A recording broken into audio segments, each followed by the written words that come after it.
সেউজীয়া সেউজীয়া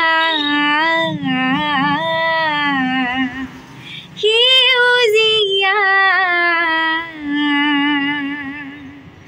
সেউজীয়া লানিকৈ ৰুলে ঐ গছৰ শাৰী সেউজী গছতে সোণৰ গুটি লানিকৈ ৰুলে ঐ গছৰ শাৰী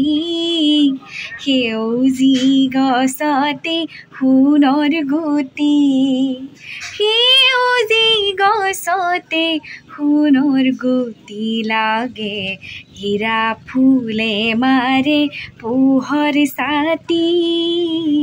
সেউজী গছতে সোণৰ গুটি সেই তেতিয়াই জ্যোতিপ্ৰসাদ আগৰৱালাদেৱে ইমান সুন্দৰকৈ আমাৰ প্ৰকৃতিখন সেউজীয়া কৰি ৰাখিবৰ বাবে ইমান সুন্দৰকৈ গীত ৰচনা কৰি থৈ গৈছে তথাপিও আমি মানুহখিনিয়ে কেতিয়াও আমি মানি লোৱা নাই আৰু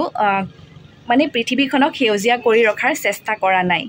গছ কেৱল কাটি গৈছোঁ গতিকে সকলোকে পুনৰ এবাৰ আহ্বান জনালোঁ গছ ৰোপণ কৰক আৰু সেউজীয়াৰ পৃথিৱীৰ সৈতে সুন্দৰভাৱে জীৱন উদযাপন কৰক কলেজৰ পৰা আহি পালোহি কিমান যে বেছি গৰম এটা কাৰেণ্টটো খুব মানে অসুবিধা দি আছে বাহিৰলৈ দেখিছেনে কিমান বেছি ৰ'দ আচলতে প্ৰকৃতিৰ যে এই ৰূপবোৰ হৈছে তাৰ বাবে জগৰীয়া কোন আমি নিজে মানুহখিনি নহয় জানো আমি গছ কাটি কেৱল ডাঙৰ ডাঙৰ অনুষ্ঠান প্ৰতিষ্ঠান আৰু কল কাৰখানা আমি স্থাপন কৰিছোঁ কিন্তু তাৰ বাবে আমি ৰোপণ নাই কৰা গছ এজোপা গছ পুলি এটা আমি ৰোপণ কৰিবলৈ যোৱা নাই তাৰ বাবে প্ৰকৃতিয়ে এয়া আমাক ফল দিছে আৰু দিবও গতিকে সকলোকে আহ্বান জনাইছোঁ যে আপোনালোকে প্ৰত্যেকেই গছ পুলি ৰোপণ কৰক সুস্থ ৰাখিবলৈ হ'লে পৰিৱেশ সুস্থ কৰি ৰাখিবলৈ হ'লে গছ পুলি এটা ৰোপণ কৰক সেয়াই আহ্বান জনালোঁ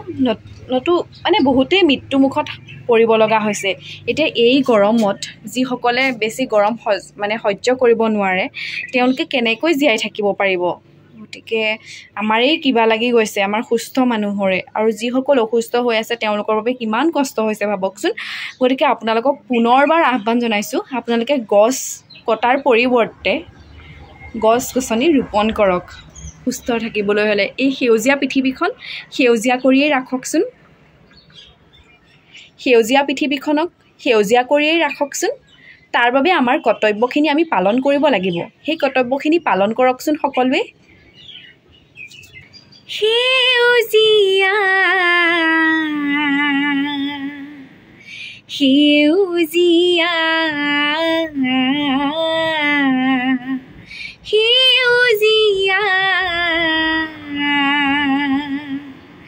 সেউজীয়া লানিকৈ ৰুলে ঐ গছৰ শাৰী